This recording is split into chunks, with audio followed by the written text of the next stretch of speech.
Welcome to the Furious Futurist, the channel where I pick apart the present to find the future we were promised in the past. And in a slight change to my normal format, this week I want to take a look at some of the kit that has adorned the hips and sometimes shoulders of the cowboys and cowgirls battling at the futuristic frontier as I dissect the top 5 weapons in science fiction.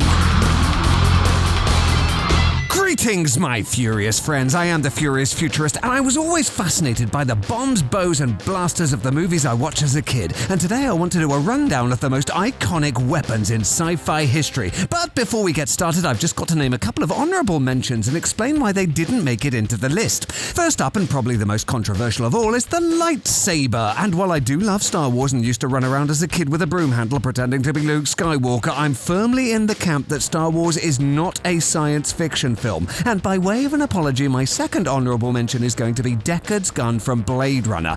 I personally love it. I've got various replicas of it, and I'd be putting it on the list because of selfish reasons. If you can't have Star Wars, I can't have Blade Runner. Fair's fair. But I promise I will return to both franchises in length in future episodes. But let's get stuck in straight away with our 5th place, and by pure chance I've chosen Zorg's gun from The Fifth Element, wielded by the arms dealer responsible for its creation, and always joyous to see Gary Oldman's signature intensity.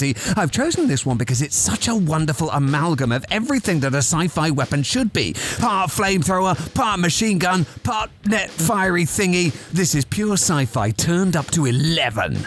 And in 4th place, and only because of a technicality, is the proton pack from Ghostbusters. Loved the originals as a kid, cried like a baby at the end of Afterlife. Not gonna start an argument in the comments section with the 2016 movie, but these guns rock. Technically, I would say it's more of a sparkly lasso than an offensive weapon, but still incredibly innovative and eye-boggling when they first burst onto our screens back in 1984. And crossing the stream straight into number 3, a few sci-fi heroes shoot from the hip, but the future of law enforcement took that literally with a pistol that packed some serious punch. From deafening his colleagues at the firing range to destroying baby food as it tries to take over the planet. Damn you, baby food!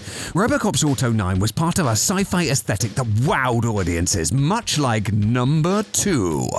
How can we make a machine gun more machine gun? Glue some yogurt pots on it and give it a little digital countdown timer. The 1986 follow-up to Ridley Scott's Alien saw the Space Marine's finest obliterating xenomorphs with rifles that make James Bond's Walther PPK look like a pea shooter, and helped Sigourney Weaver to cut an iconic figure as the mother warrior Ripley with a child in one arm and a pulse rifle in the other. Welcome to the inside of James Cameron's brain, everybody. But without further ado, set phasers to stun, because the granddaddy of sci-fi guns just has to be the Star Trek phaser. With its different settings, its iconic look designed by the Jeffries brothers and Gene Roddenberry himself, this really set a high bar for all future science fiction weaponry. And the reinventions throughout the Star Trek canon have always developed their own unique style without sacrificing the original concept. So there we have it. If you disagree with the list, or if you think I've left anything out that deserves to be in the Hall of Fame, leave a comment down below. And as always,